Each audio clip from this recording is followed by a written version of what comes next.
Hello everybody and welcome back to my channel, and welcome to possibly the only drawing for Inktober that I am getting done this month.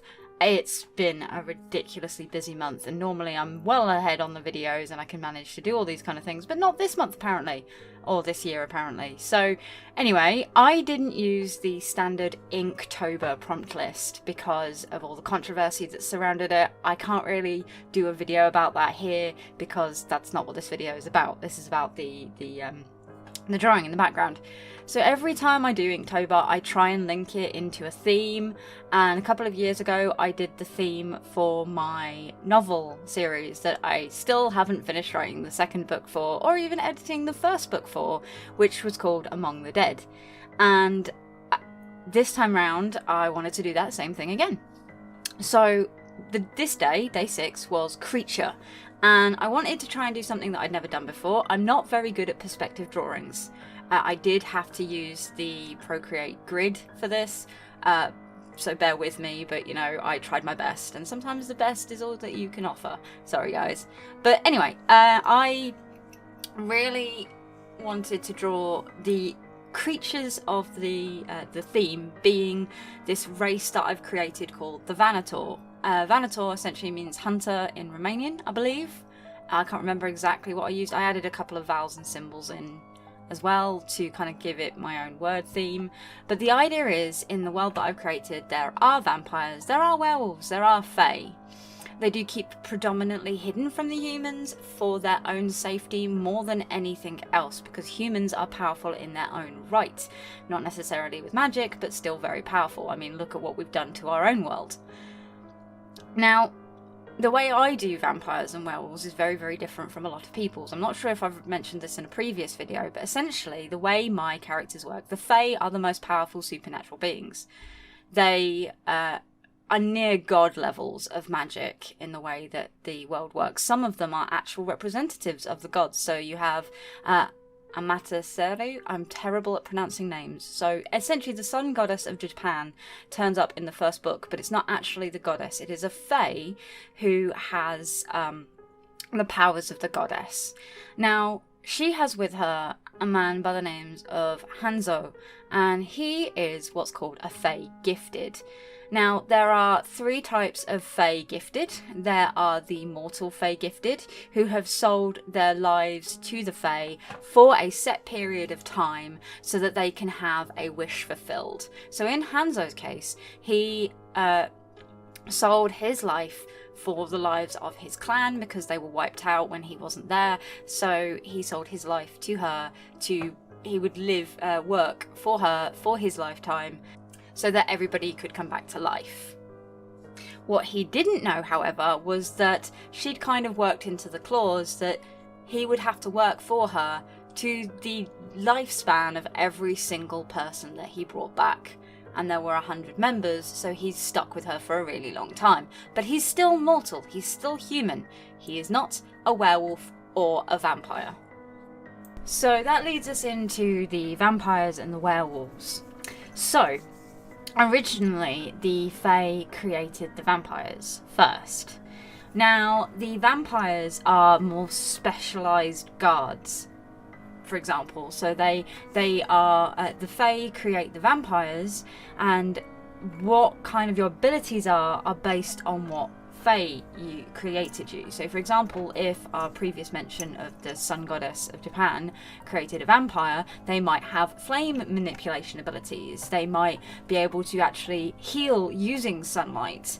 They might be able to control fire or create life, like bring people back from the dead.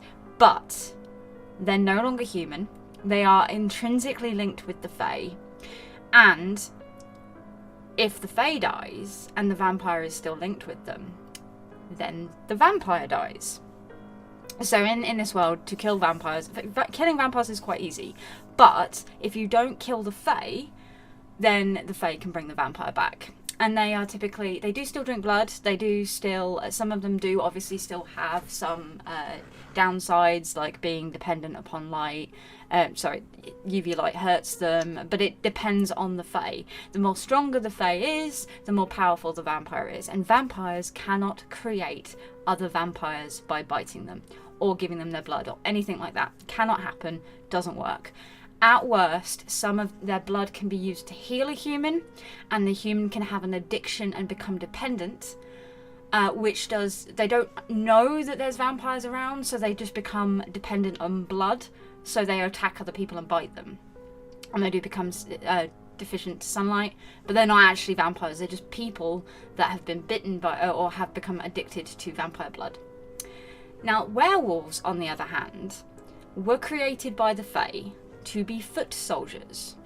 And when I say foot soldiers, there was literally the reason that the humans aren't aware of the fae, the vampires and werewolves anymore is because the fae started a war against the humans, kidnapped them, turned some of them into vampires. In fact, some of them obviously turned willingly because, you know, power hungry people.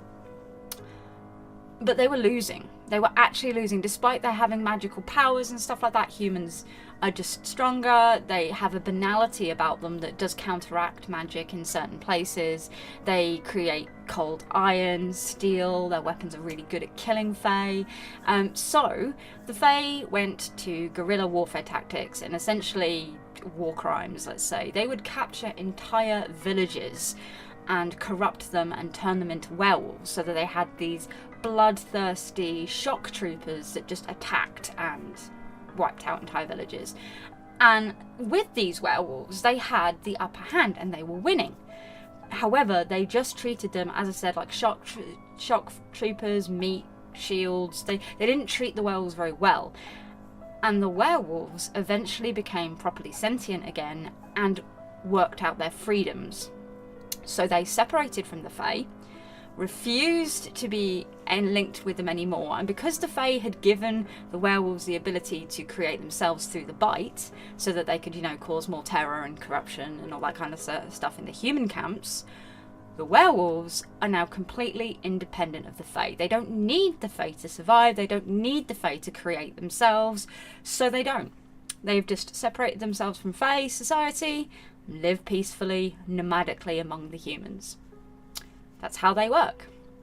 The vampires, however, as I said, can only be created by fae. They don't have the same luxury as the werewolves. They are intrinsically linked with the fae.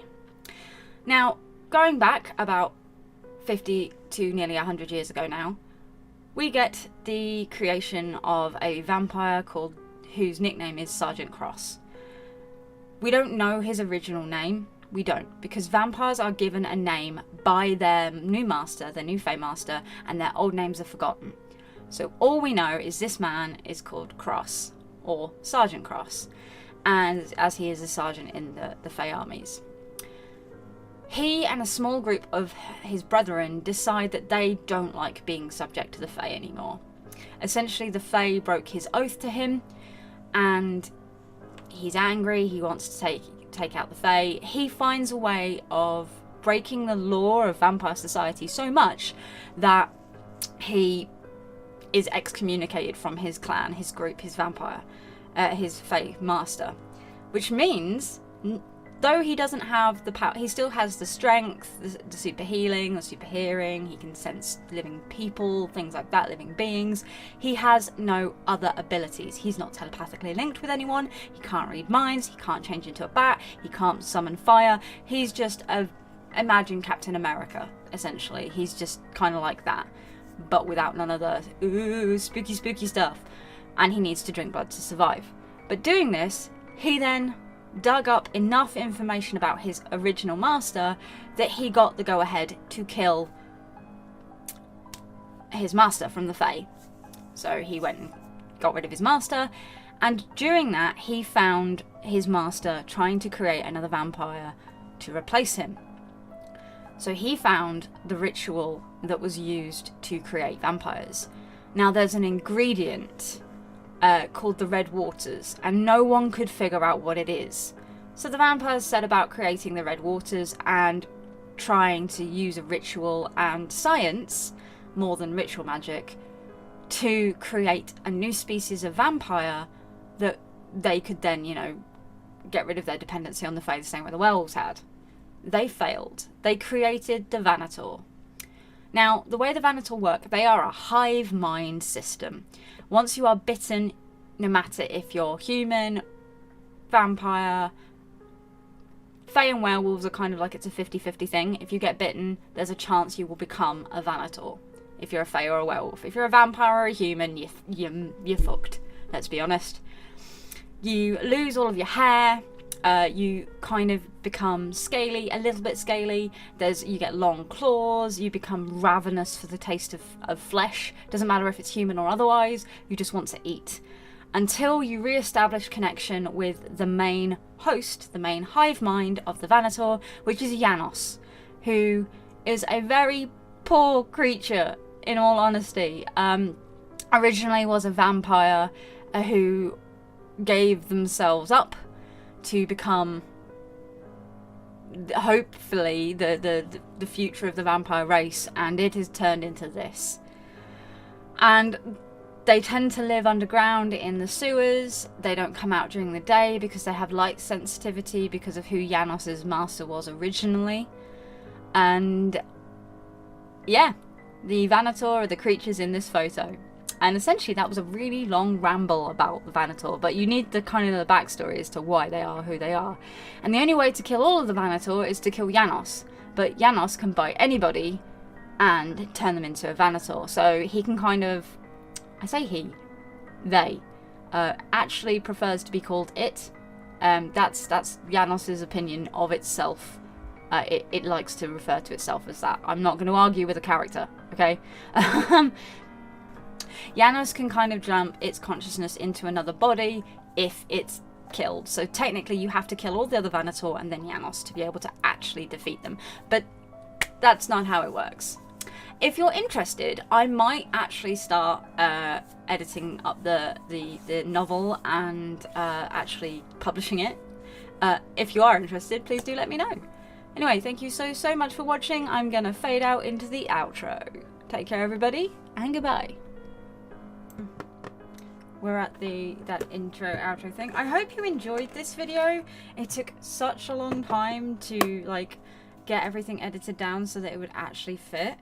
Yeah, it's still a mess in the background. I really need to sort that out, but we're getting there, okay?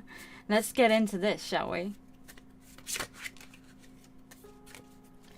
Hey everybody! It's a reintroduction of a really cool card that we've had before very recently that is really good. Can you remember what it does? It's good luck, good fortune, good vibes, just good, all general good things. So this card has been coming up quite a bit recently, twice in like a week I think it is. The Wheel of Fortune has something good for you, or us, or all of us coming. So I am super excited about that one. Really good card. Anyway, that's it for today's video. We're coming to the close. There's only about 8-9 videos left. I'm super duper excited to get to Halloween and watch a load of Halloween films. What are you going to be doing on Halloween? I mean, I know I'm at work, but you know, it's going to be super duper fun. So thank you all so much for watching so far. Tomorrow is going to be another Hellblade video because I want to get through that game. It's so good. I love it so much. So thank you so much for watching again. Take care, have fun, and goodbye.